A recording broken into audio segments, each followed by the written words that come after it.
Yo más que decir si es necesario o no, porque es una pregunta que en principio planteada tiene como dos respuestas, ¿no? Sí o no. Uno puede decir, ¿es necesaria sí o no es necesaria? Yo más bien plantearía pues unas cuantas reflexiones en torno a esa necesidad o no de la huelga. Y más allá de cuestiones técnicas que puedan provocar el optar a una persona o no a hacer por esa huelga, no lo voy a hacer porque seguro que mis compañeros van a hablar de eso y han traído bastante más información que yo. Yo quiero hacer una pequeña reflexión en torno al hecho de tener la posibilidad de hacer una huelga en cualquier ámbito, y en nuestro caso en el de la educación. Y es, bueno, uno se pregunta si es necesaria, si sirve para algo y todas estas cosas, si es efectiva, es la siguiente pregunta. Yo diría, ¿es necesaria la huelga? Pues bien, la huelga es necesaria tenerla, la posibilidad de poder hacer huelga. Eso es necesario, es un instrumento que tenemos para demostrar nuestra opinión acerca de un acto venido desde arriba. O sea, el gobierno nos ha impuesto, sin negociar, una reforma educativa y gozando de la mayoría absoluta que tiene en el Congreso, pues la va a aprobar. Entonces, ante esa imposición, nosotros tenemos un instrumento, que es el de la huelga, mediante el cual podemos expresar si estamos de acuerdo o no. Entonces, en ese sentido, es necesario tener la posibilidad de la huelga. ¿Para qué? Pues precisamente para poder expresar tu opinión ante esa imposición que ha venido desde arriba. Y entonces la cuestión es que nosotros, utilizando la huelga, nos organizamos desde abajo y respondemos a esa imposición desde arriba. Con lo cual, ¿es necesaria? Vosotros decidís. Yo creo que es necesaria tener la posibilidad para poder expresarse. Si tú crees que esta reforma educativa no está acorde a las circunstancias, ni va a conseguir los objetivos de educar a las personas, entonces debes hacer huelga. Desde el punto de vista del profesorado, pues yo personalmente sí que estoy de acuerdo con la huelga, ¿no? Creo que realmente hay que hacer una huelga en el sector educativo, porque es un instrumento de lucha al cual tenemos derecho.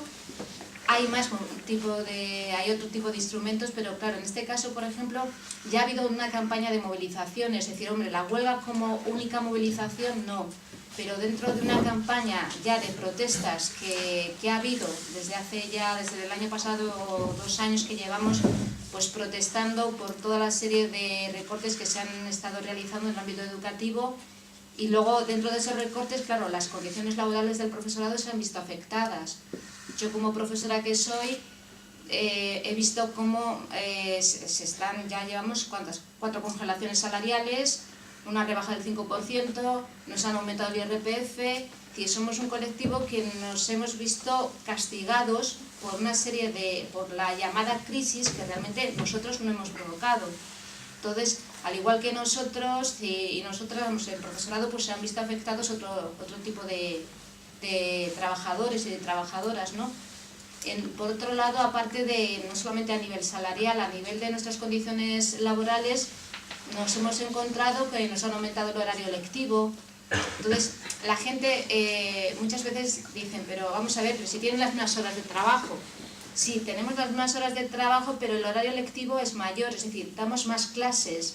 Entonces, ¿qué ocurre? Eso se repercute en lo que es en la calidad del centro, porque tienes menos horas para poder apoyar o hacer refuerzo a alumnos que antes pues les podías dedicar tu atención, ahora no puedes.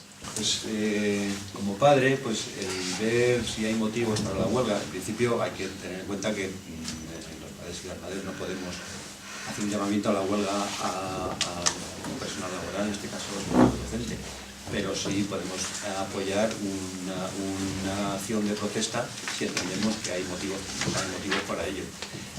Para ver si hay motivos, lo primero es ver la situación en que nos encontramos. Rosa pues has puesto bastantes aspectos en los que se ve la agresión que está sufriendo la escuela pública en este momento. Empezando por el tema de recortes, estaba hablando de las reducciones de plantilla, la falta de profesorado el tema de las sustituciones, que repercute en que nuestros hijos e hijas van a perder esas horas de clase, o sea, 2 semanas, va a estar 2 semanas, si le baja el profesor de matemáticas, va a estar las 2 semanas, va a perder todas esas horas de clase. Eso va a repercutir luego a la hora de los conocimientos adquiridos y lo que le puedan dar a lo largo del curso. Aumentan las ratios, con lo cual también el hecho de que una clase tenga más alumnado, pues también repercute en la atención que pueda dar el profesor o profesora a ese alumnado a nivel económico. Ya he estado viendo las penurias económicas a nivel de gasto de funcionamiento, pero también el hecho de que infraestructuras, necesidades de ampliación de centros o de hacer centros nuevos, pues eso se ha cortado. La religión le dan una importancia que hasta ahora no tenía, y que en vez de ir a menos, porque realmente tenía que estar fuera de las aulas, ahora lo quieren hacer que sea evaluable y que cada vez compute incluso para las becas. A los colegios concertados les da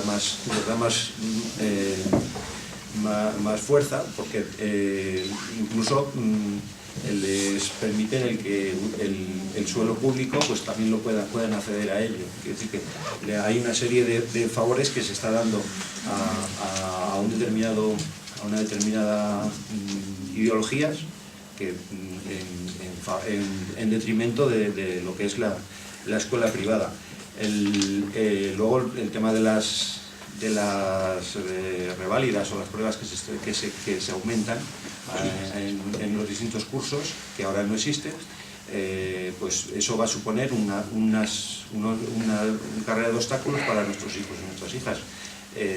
Va a haber alumnado que se vaya quedando en el camino, y claro, algún padre o una madre dirá, bueno, pues casi mejor que se junten, que los alumnos que más puedan, pues que se junten entre ellos y que así aumentamos el nivel. Pero hay que tener en cuenta que a lo mejor no es tu hijo o tu hija que está en ese grupo, que está en el otro, que se va a quedar en la cuneta. Entonces, el sistema educativo no puede entrar en ese planteamiento selectivo.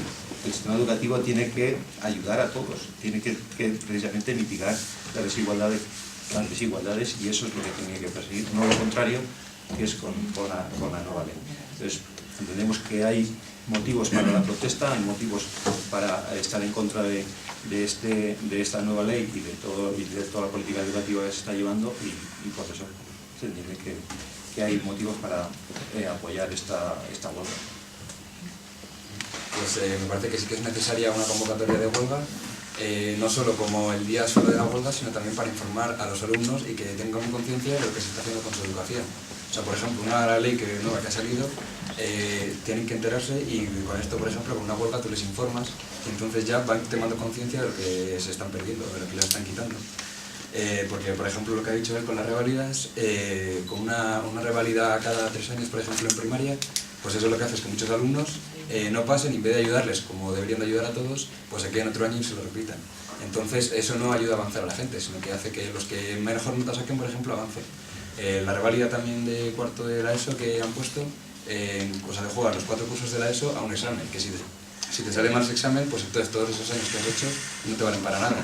Más luego tienes la prueba del primero bachillerato, del segundo bachillerato otra reválida, y después de la reválida la selectividad. Entonces es un filtro continuo al que van a llegar pues 4 alumnos, y el resto se van a ir quedando con el camino, y lo que se hace es facilitar que se vayan hacia FPs, que es como, o sea, lo han tomado como si fuera estudiantes malos. Es decir, que no van a ayudar a que los estudiantes superen la ESO y el bachillerato para que vayan a la universidad y tengan una carrera, sino que van a intentar que mayor gente pues vaya a las FP, facilitando esto pues con las reválidas.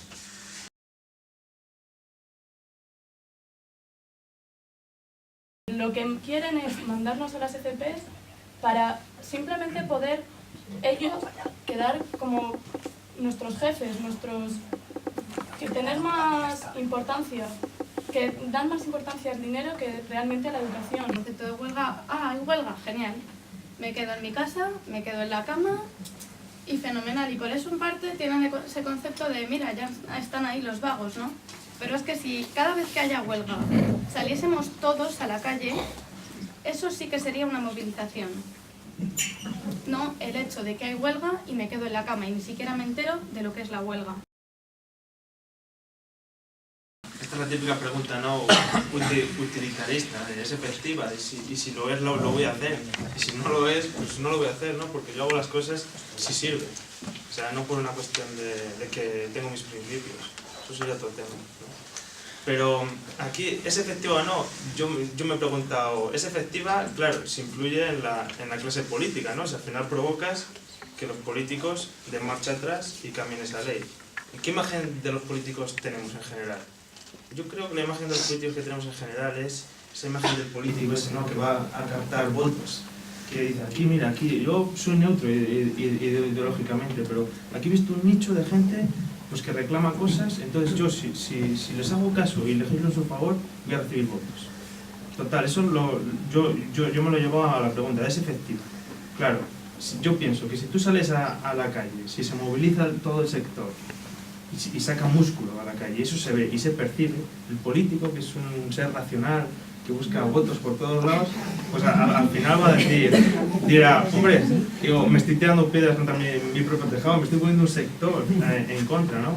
Entonces, en ese sentido, si uno valora salir a la calle y que eso se muestre públicamente, que se hagan manifestaciones, que se hagan debates en la televisión y que se moviliza la gente para posicionarse en contra, eso tiene que servir de algo, o sea, tiene que servir para cambiar las cosas, porque una política no hecha para los ciudadanos, al final eso no tiene sentido, es que se cae. Efectiva, bueno, si hubiera un seguimiento del 100%, pues la efectividad sería total. Es cierto y hay que reconocer que esa no es la realidad, y la verdad es que da pena porque hablando con muchos compañeros y compañeras, pues todos están en contra de estos recortes, todos están en contra de la LOMCE, pero claro, esa protesta tomando un café, tomándote una cerveza o aquí en el pasillo, eso no sirve de nada.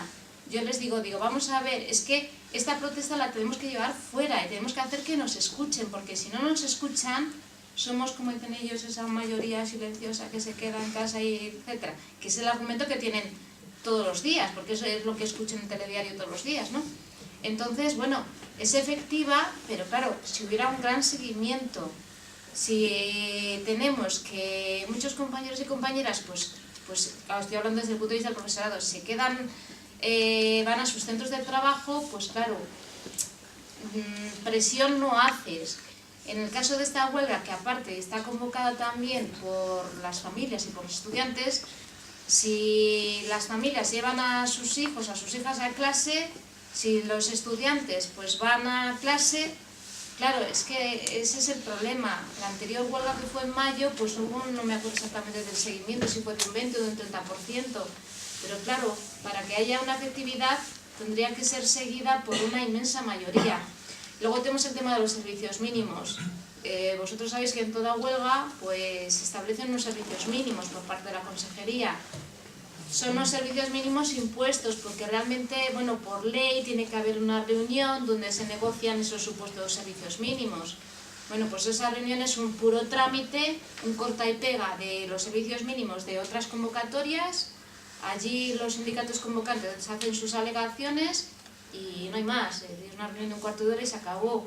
Porque es que luego no hay negociación. Es decir, la consejería establece los servicios mínimos que, como sabéis, pues eso provoca que muchos compañeros y compañeras no puedan hacer la huelga porque, por ejemplo, en el caso de los centros tiene que estar el equipo directivo, que siempre el equipo directivo tiene que estar ahí con el marrón de ser servicio mínimo.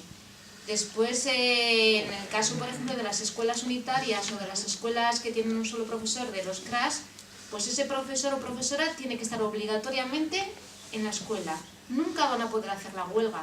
Entonces, realmente, se está negando ese derecho a un montón de compañeros y compañeras. Entonces, claro, eso no va a contabilizar. Entonces, yo creo que también habría que organizar más a la juventud, para que fuera más efectiva, organizar más, que los jóvenes se dieran más cuenta de lo que se están perdiendo, de lo que se pueden perder si les quitan esto. Luego, a nivel de dar un aviso a los políticos, como he dicho, pues a mí me parece que ahora mismo los políticos no se fijan en la gente, como se está viendo. O sea, no me parece que un político vea a la gente y diga, pues a lo mejor voy a cambiar esto, sino que más bien el que le da el dinero por detrás, pues dice, pues a lo mejor voy a hacer esto. Entonces lo que yo veo una huelga más efectiva si a la gente no solo se conciencia la gente que va a la huelga, sino también a la ciudadanía. Es decir, que la ciudadanía y todos pues vean que la educación se está yendo a pique, que es que eso es algo de todos, o sea, no solo de los estudiantes y los profesores, sino es algo pues que a lo mejor nosotros tenemos que ocupar su puesto de trabajo, y entonces yo creo que es algo que deben de defender todos. Entonces si se crea esa conciencia de crear empatía también al resto de la gente, yo creo que es que el objetivo de la huelga se ha conseguido, y sobre todo pues la efectividad dentro de los estudiantes, ver que tienen que defender un derecho, igual que los profesores y que los padres.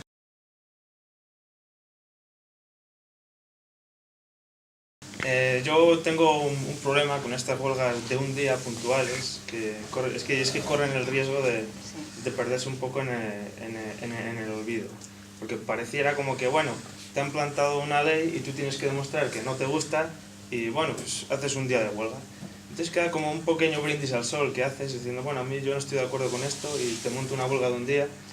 Pero al final eso corre el riesgo de no ir a más. Es cierto, como decía el compañero, que se pierde dinero, que los profesores que van a la huelga ese día le pierden.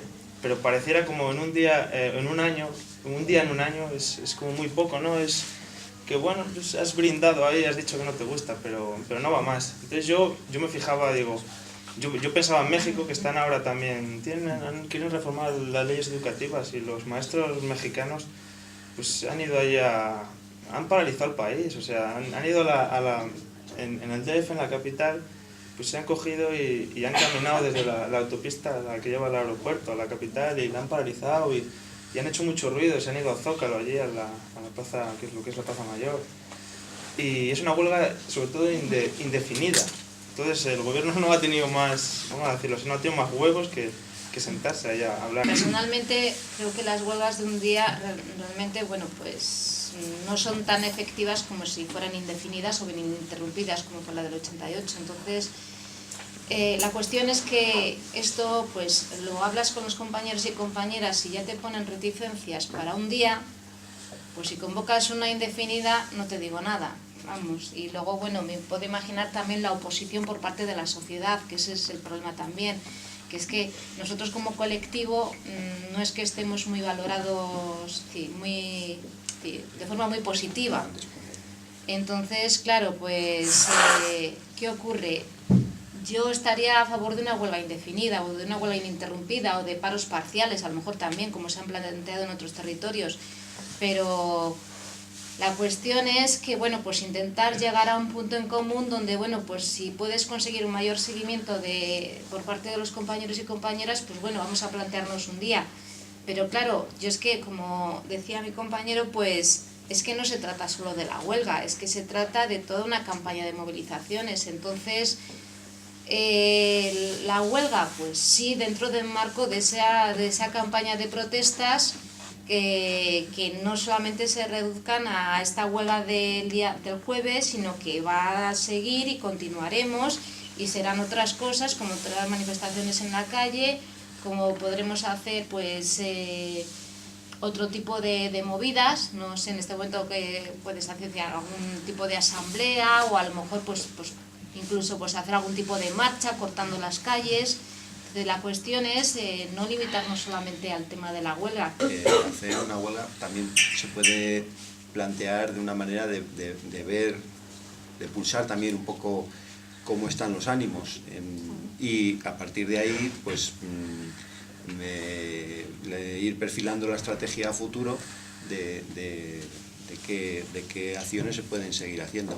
Yo creo que es importante que la movilización vaya lo más consensuada posible y lo más participativa, que no sea algo que se plantee desde, vamos a decir, unas estructuras superiores o desde un determinado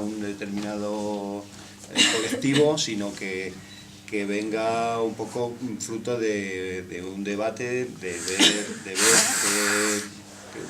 que dentro de los colectivos de la comunidad educativa, profesorado, alumnado, padres, madres, personal no docente, pues ver qué queremos o hasta dónde podemos tensar la cuerda, y que, ya digo, que lo que se haga o lo que se o lo que se plantee sea desde un poco el consenso de todos los participantes, de toda la comunidad educativa. Será la manera que no de que intentemos o que incidamos en evitar en que esos comentarios o esos planteamientos de la opinión pública, hacerle cambiar esa visión que pueda tener sobre pues, lo que es el gobierno de estudiantes o el profesorado, o incluso la responsabilidad que puedan tener los padres y las madres que no llevamos a los chicos. Simplemente sería coger, por ejemplo, a todos los jóvenes que van a la Mani, por ejemplo en mi caso, del instituto, y organizarles y tener asambleas para seguir organizando proyectos contra la LOMCE, por ejemplo, por seguir por las marchas a Madrid, por seguir con el rollo y que no se nos quite de la cabeza. Porque lo que no se puede hacer es eso, quedarte en una convocatoria, sino que tiene que ser una jornada de lucha, y luego ya, si se ve que se organiza mejor y que, por ejemplo, en los institutos ya se va haciendo asambleas, que es lo que debería hacerse en cada instituto, por ejemplo, de profesores, reunirse todos los profesores, de alumnos, reunirse los alumnos y organizarse, y entonces cuando estén ya organizados tenemos la capacidad de hacer una huelga pues de indefinida. Pero es que ahora mismo se ve que cuando vas a hacer una huelga, cuando vas a convocarla, en verdad siempre es la gente de siempre. O sea, te pueden hacer lo mismo, pero es que vamos siempre los mismos. Entonces yo creo que la idea sería organizarse y ir metiendo a más gente que esté de acuerdo. Entonces cuando conseguir una organización mayor para ya hacer proyectos mayores. Porque la organización que tenemos ahora mismo tampoco podemos hacer aquí, no hay capacidad para hacer una huelga de más de un día, yo creo.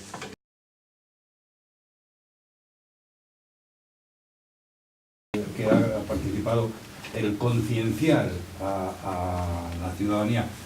Todos sabemos que no es fácil, pero a mí se me ocurre una pregunta al hilo de todo lo que estáis diciendo. ¿Por qué no se intenta que, si se puede, y habría que organizarse de mejor forma y ser muchísimo más, que cada vez que se cambia un gobierno no se cambie la ley educativa? No es cuestión, evidentemente, de estar todo siempre cambiando, por supuesto, como dice el compañero. Tenía que haber unas leyes, una ley de educación que fuera más o menos fija, no dependiera del avatar político de cada 4 años, sino que simplemente tuviera unos cauces de reforma en función de la praxis que se lleva en esa ley. Pero que el tronco de la ley fuera siempre más o menos la misma, evidentemente.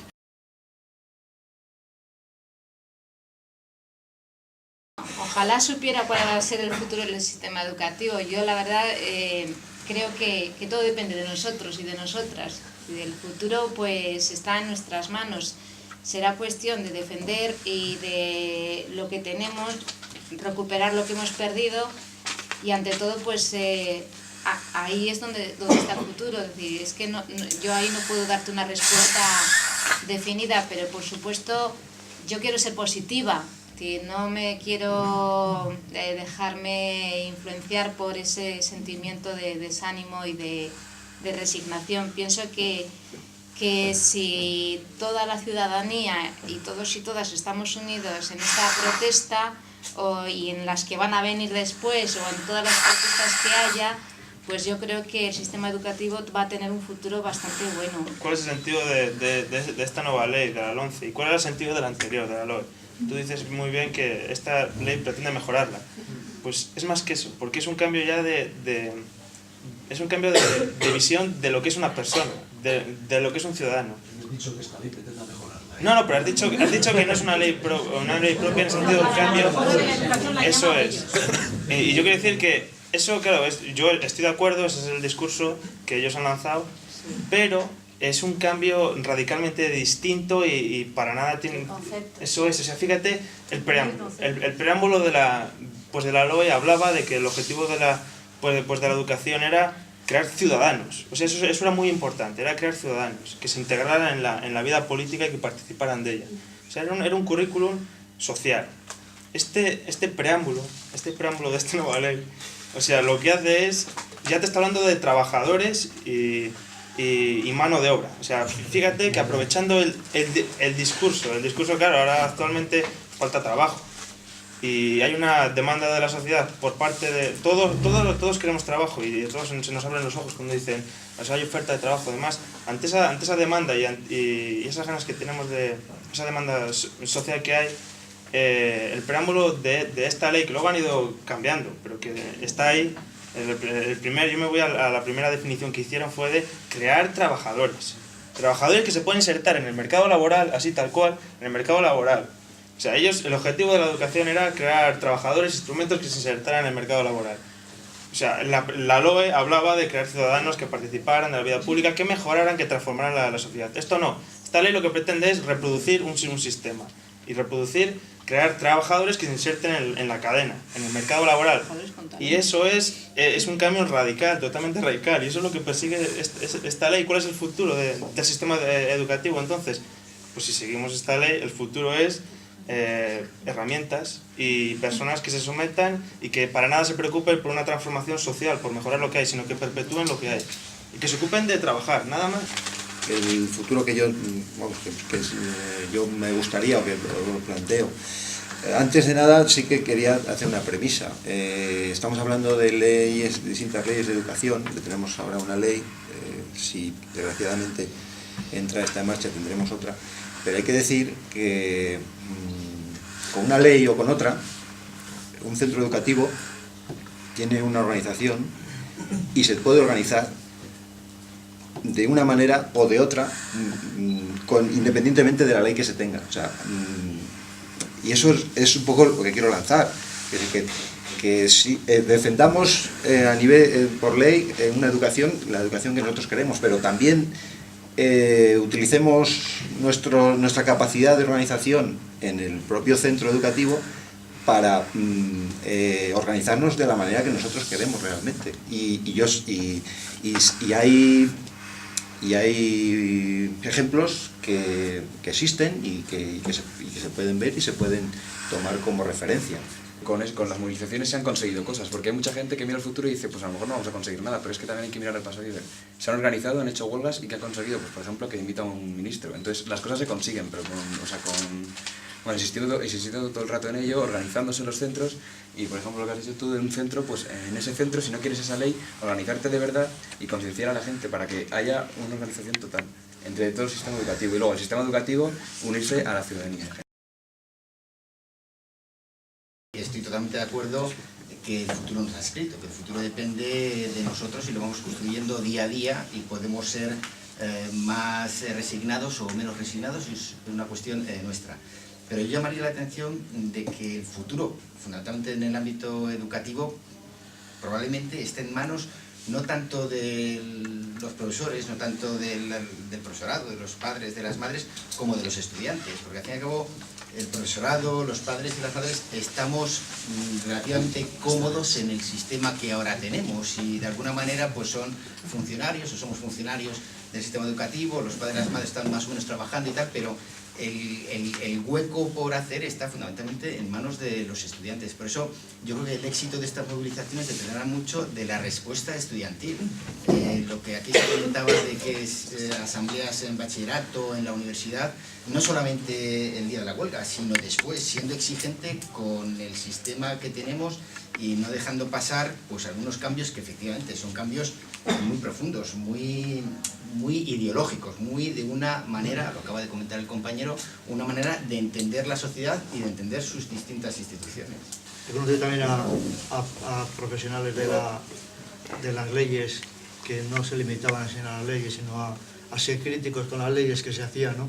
Y a profesores también que enseñan no las 4 letras, sino que enseñan a pensar, a ser críticos y demás. Y a padres que hacen lo mismo y tal.